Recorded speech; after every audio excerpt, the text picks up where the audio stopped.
Oke. Bu, izin Bu untuk pilkada tahapan ini masih apa? Untuk pilkada tahapannya tinggal kurang satu lagi, yaitu penetapan calon terpilih.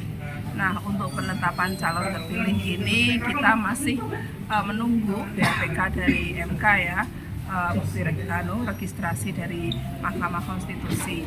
Nanti kalau melihat dari PMK 14 peraturan Mahkamah Konstitusi itu dijadwalkan tanggal 3. Nah, itu tapi setelah dari registrasinya dari MK ini kan ke KPU RI, baru kita akan menerima surat dari KPU RI. Setelah ada surat dari KPU RI berkaitan dengan register ini, maksimal 3 hari dari itu kita KPU Kabupaten Kota harus menetapkan calon terpilih. Jadi seperti itu, kita masih menunggu dari registrasinya dari MK dan kemudian akan menetapkan maksimal 3 hari. Ya. Nanti sekitar bulan Januari ya? Januari. Kalau dilihat dari jadwalnya MK di awal Januari. Kalau timeline pelantikannya sendiri kapan? Kalau timeline pelantikan sendiri sesuai dengan ini ya Presiden ya, Perpresnya itu untuk gubernur tanggal 7 Februari dan tanggal 10 untuk bupati maupun wali kota. Seperti itu. Untuk gugatan sendiri adakah? Kalau untuk gugatan sendiri, alhamdulillah untuk KPU Kabupaten Pekalongan tidak ada gugatan dari calon bupati ya.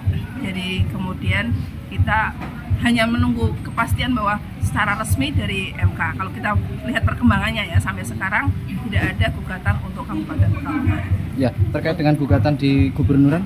Kalau lihat dari ini untuk gubernur itu ada memang gugatan untuk itu, dan beberapa kabupaten itu ada yang kemudian jadi lokus, bahkan kemudian ada yang ya tersenggol lah bahasa kami ya, untuk kemudian dengan gugatan untuk calon gubernurnya ini, dan salah satunya Kabupaten Pekalongan juga ikut disebutkan di situ. Untuk dampaknya sendiri untuk Kabupaten Pekalongan ada nggak, Bu? Kalau untuk Kabupaten Pekalongan sendiri secara khusus tidak ada kan, karena itu kaitannya dengan gubernur. Kita hanya mungkin nanti akan ikut bahasanya membantu KPU provinsi dalam hal mungkin nanti menjawab dari ininya perkara tersebut. Misalnya tadi soal partisipasi Kabupaten Pekalongan itu peringkat 15 se-Jawa Tengah. Iya, tingkat partisipasinya kita di 77,4 kalau nggak salah. Ya. 80 betul, dari target 80 kita di angka 77. Kalau faktor mungkin dari analisis KPU? Kalau faktor dari analisis KPU sendiri, kalau kita mungkin melihatnya apa karena ini ya kejenuhan dari pemilih yang baru awal tahun ini ada pemilihan ya pileg dan pilpres, kemudian di akhir tahun ada lagi.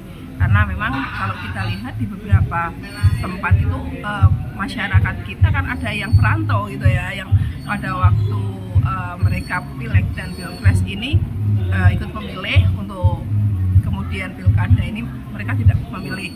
Dan kedua, menurut saya ya ini mungkin menarik. Kalau pilpres kan lebih menarik ya, karena mungkin di media di-upload dan sebagainya dibandingkan dengan pilkada ini. Mungkin faktor itu sih. Banyak perantau yang Tapi masih di peringkat 15 saja.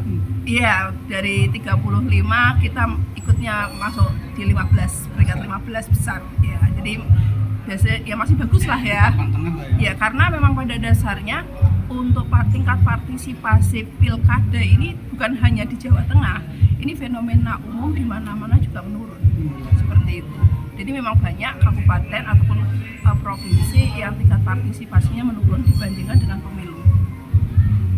Terima kasih.